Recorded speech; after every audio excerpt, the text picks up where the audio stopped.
खुलुमबाय बेयो बड'लेण्ड इंखं टेलिभिजन दिनै 9 एप्रिल 2022 शनिबार खालि सानसेनि बरादखौ नोंथांमोननि खाथियाव लाबोदों आं सदानन्द दैमारिया।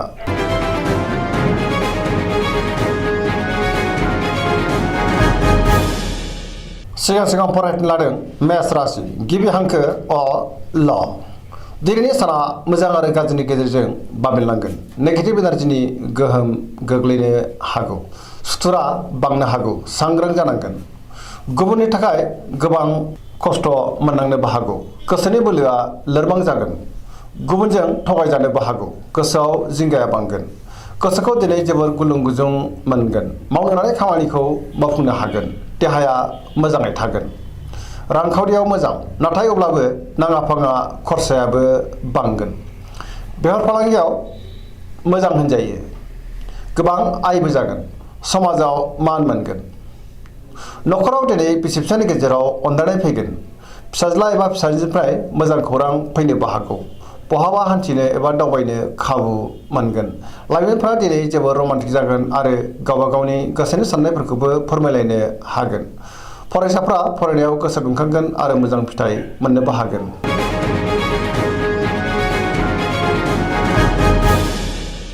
वृष राशि गिबि हांखो इ उ ब। दिनैनि साना मोजां आरो गाज्रिनि गेजेरजों बाबेनलांगोन। बयजोंबो गोरोबनो रोंगोन आरो मोजां सोमोन्दो लाखिनोबो रोंगोन। गुबुननि थाखाय गोबां जेंनायाव गोग्लैनांनोबो हागौ। गोसोखौ जोबोर उसुखुथुबो मोनगोन। अब्लाबो नाथाय गोसोआव बोलो बांगोन। मावनो लानाय खामानिखौ मावफुंनो हागोन। समाजाव मान मोनगोन। रांखावरियाव बारा मोजां नङा। नाङा फाङा खरसाया बांगोन। बेफार फालांगियाव मोजां नङा। गोबां खहा जानांनो हागौ। सांग्रां जानांगोन। बहाबा थाङोब्ला दिनै जोबोर मोजां आरो मोजाङैनो हान्थिनोबो हागोन। न'खराव बिसि फिसायनि गेजेराव अनलायनाय फैगोन। देहायाबो मोजाङैनो थागोन। अब्लाबो नाथाय जानाय लोंनायाव सांग्रां जानांगोन। सेंग्रा सिख्लाफ्रा गावबा गावनि गोसोनि साननायखौ फोरमायलायनो हागोन आरो गोसोआबो दिनै जोबोर रमान्टिक जागोन। फरायसाफ्रा फरायनायाव गोसो दुंखांगोन आरो मोजां फिथाइ मोननोबो हागोन। धोरोमारि बिथिङावबो गोसो दुंखांगोन।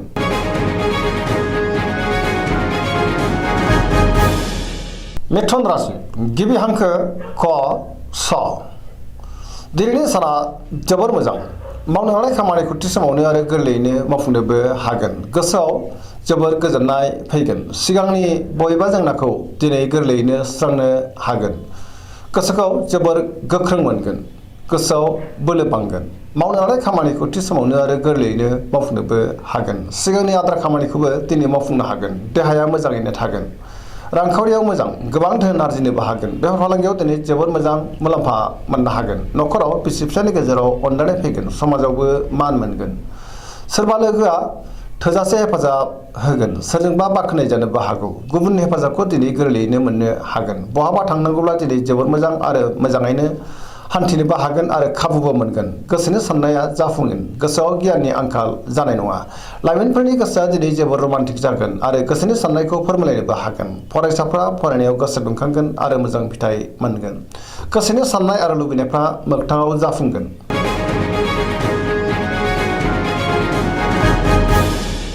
कर्कट राशि गिबि हांखो ड ड ह। दिनैनि साना बारा मोजां नङा। बहाबा दावबायहैनो खाबु मोननो हागौ। सोरजोंबा रायखोमा जागोन। गोसोखौ दिनै जोबोर गुलाय गुजाय मोनगोन। मावनो लानाय खामानिखौ मावफुंनो हागोन। रांखावरियाव बारा मोजां नङा। नाङा फाङा खरसाया बांगोन। गोसोखौ दिनै जोबोर दरसि दरसिबो मोननो हागौ। बेफार फालांगियाव मोजां नङा। मोननो गोनांखौ दिनै मोननो गोब्राब जागोन। देहाया मोजाङै थागोन। अब्लाबो नाथाय जानाय लोंनायाव सांग्रां जानांगोन।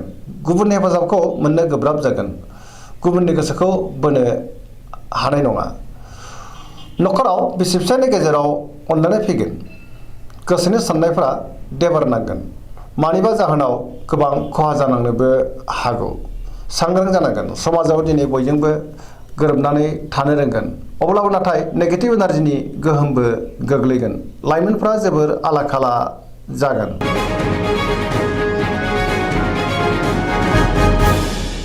सिंह राशि गिबि हांखो म ट। दिनैनि साना जोबोर मोजां। बयजोंबो गोरोबनो रोंगोन। जेरावबो जाफुंसार जानो हागोन। सोरजोंबा बाख्नाय जानोबो हागौ गुबुननि थाखाय गोबां मोजां खामानि मावनानै होनोबो हागोन बहाबा दावबायहैनो खाबु मोनगोन आरो मोजाङैनो हान्थिनोबो हागोन गोसोआव पजिटिभ साननाय फैगोन आरो गोसोनि बोलोआबो बांगोन सोरबा गोजाम लोगोजों बहाबा लोगो मोननानै दिनै गोसोखौ बांसिन गोजोननाय मोनगोन मावनो लानाय खामानिखौ थि समावनो आरो गोरलैयैनो मावफुंनोबो हागोन गोसोखौबो जोबोर रमान्टिक मोनगोन रांखावरियाव दिनै जोबोर मोजां अब्लाबो नाथाय खरसायाबो बांगोन बेफार फालांगियावबो जोबोर मोजां मुलाम्फा मोनगोन आयाबो बांगोन न'खराव गोजोन थासारि फैगोन देहायाबो मोजाङैनो थागोन गोसोनि साननाय आरो लुबैनाया मोगथाङाव जाफुंगोन समाजावबो दिनै गोबां मान मोननो हागोन गुबुननि गोसोखौ गोरलैयैनो बोनोबो हागोन सेंग्रा सिख्लाफ्रा जोबोर रमान्टिक जागोन आरो गावबा गावनि गोसोनि साननायफोरखौबो फोरमायलायनो हागोन फरायसाफ्रा फरायनायाव गोसो दुंखांगोन आरो मोजां फिथाइ मोनगोन धोरोमारि बिथिङावबो गोसो दुंखांगोन पजिटिभ एनार्जिनि गोहोमबो गोग्लैगोन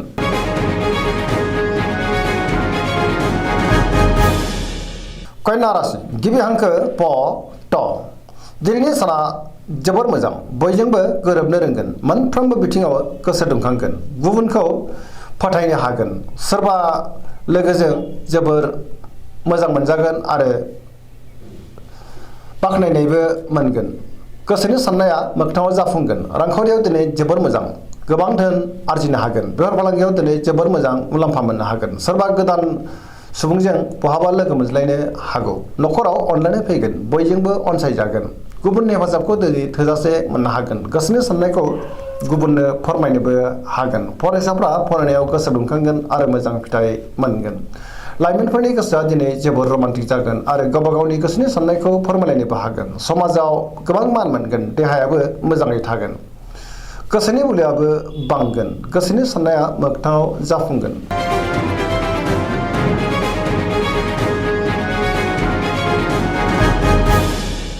तुला राशि गिबि हांखो र ट दिनैनि साना जोबोर मोजां गोसोखौ दिनै जोबोर गोजोननाय मोनगोन गुबुननि थाखाय गोबां मोजां खामानि मावनानै होनोबो हागोन गुबुननि गोसोखौ गोरलैयैनो बोनो हागोन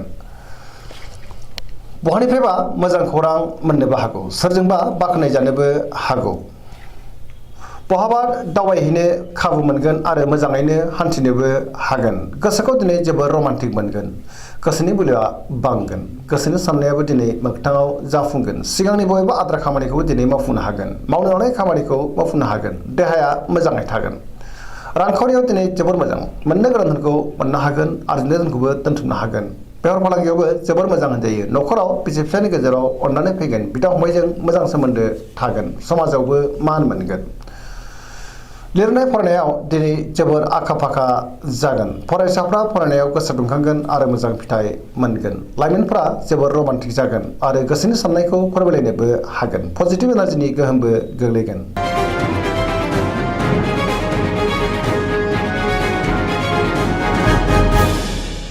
वृश्चिक राशि गिबि हांखो न स दिनैनि साना जोबोर मोजां बयजोंबो अनजागोन आरो गावबो गुबुनखौ अननो रोंगोन माखासे जेंनाखौ दिनै गोरलैयैनो सुस्रांनो हागोन लोगोफोरनि हेफाजाबखौ मोननो हागोन सोरबा लोगोआ मोजां खौरां होफैनो हागौ गोसोआव गेबें आरो गोथों साननाय फैगोन मावनो लानाय खामानिखौ थि समावनो आरो गोरलैयैनो मावफुंनो हागोन पजिटिभ साननो रोंगोन गोसोनि बोलोआबो बांगोन समाजावबो दिनै गोबां मान मोननो हागोन न'खराव बिसि फिसायनि गेजेराव अनलायनाय फैगोन रांखावरियाव दिनै जोबोर मोजां नाथाय अब्लाबो खरसायाबो बांगोन बेफार फालांगियाव जोबोर मोजां मुलाम्फा मोनगोन देहायाबो दिनै मोजाङैनो थागोन गुबुननि थाखाय गोबां मोजां खामानि मावनानै होनोबो हागोन गुबुननि जेंनाखौ सुस्रांनानै होनोबो हागोन फरायसाफ्रा फरायनायाव गोसो दुंखांगोन आरो मोजां फिथाइ मोनगोन लाइमोनफोरनि गोसोआ दिनै जोबोर रमान्टिक जागोन आरो गावबा गावनि गोसोनि साननायफोरखौबो फोरमायलायनोबो हागोन फरायसाफ्रा फरायनायाव गोसो दुंखांगोन आरो मोजां फिथाइ मोनगोन जायखि खामानि मावा मानो मोनफ्रोमबो खामानियावनो दिनै जाफुंसारगोन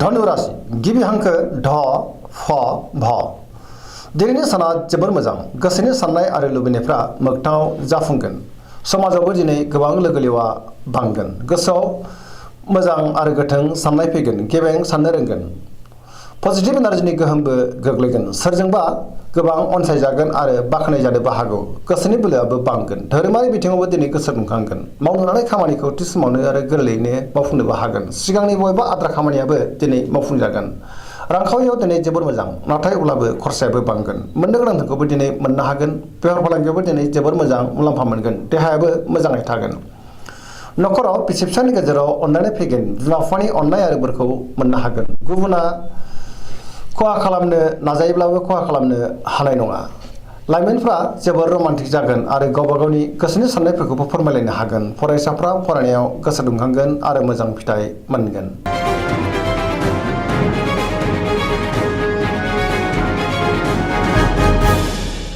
मकर राशि गिबि हांखो ख ज दिनैनि साना जोबोर मोजां गोबां मोजां खाबु फैनोबो हागौ सिगांनि बबेबा जेंनाखौ दिनै गोरलैयैनो सुस्रांनो हागोन बहानिफ्रायबा मोजां खौरां फैनोबो हागौ गोसोखौ जोबोर रमान्टिक मोनगोन देहाया मोजाङैनो थागोन गोसोनि साननायफ्रा मोगथाङाव जाफुंगोन रांखावरियाव दिनै जोबोर मोजां मोननो गोनां धोनखौबो मोननो हागोन आरजिनो धोनखौबो दोनथुमनो हागोन बेफार फालांगियावबो दिनै जोबोर मोजां मुलाम्फा मोनगोन गुबुननि गोसोखौ गोरलैयैनो बोनो हागोन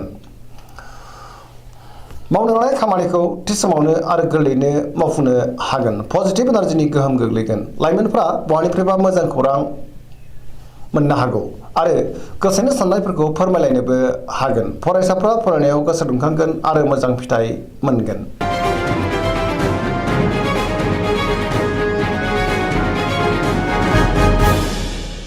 कुम्भ राशि गिबि हांखो ग स दिनैनि साना मोजां आरो गाज्रिनि गेजेरजों बाबेनलांगोन सोरजोंबा अनजागोन आरो अनसायजागोन गोसोखौ जोबोर गोजोननायबो मोनगोन मावनो लानाय खामानिखौ थि समाव मावफुंनो हागोन गोबां मोजां खाबु फैनोबो हागौ बहानिफ्रायबा हरखाबै मोजां खौरां मोननोबो हागौ रांखावरियाव नाथाय बारा मोजां नङा नाङा फाङा खरसायाबो बांगोन मोननो गोनांखौबो दिनै मोननो गोब्राब जागोन बेफार फालांगियाव दिनै बारा मोजां नङा गोबां खहा जानोबो हागौ सांग्रां जानांगोन नेगेटिभ एनार्जिनि गोहोमबो गोग्लैनो हागौ देहाया दिनै मोजाङै थागोन अब्लाबो नाथाय जानाय लोंनायाव सांग्रां जानांगोन नखराव बिसि फिसानि गेजेराव अनलायनाय फैगोन बिदा फंबायजों मोजां सोमोन्दो थागोन गोसोनि साननायफ्रा जाफुंगोन सेंग्रा सिख्लाफ्रा जोबोर रमान्टिक जागोन आरो गावबा गावनि गोसोनि साननायफोरखौबो फोरमायलायनो हागोन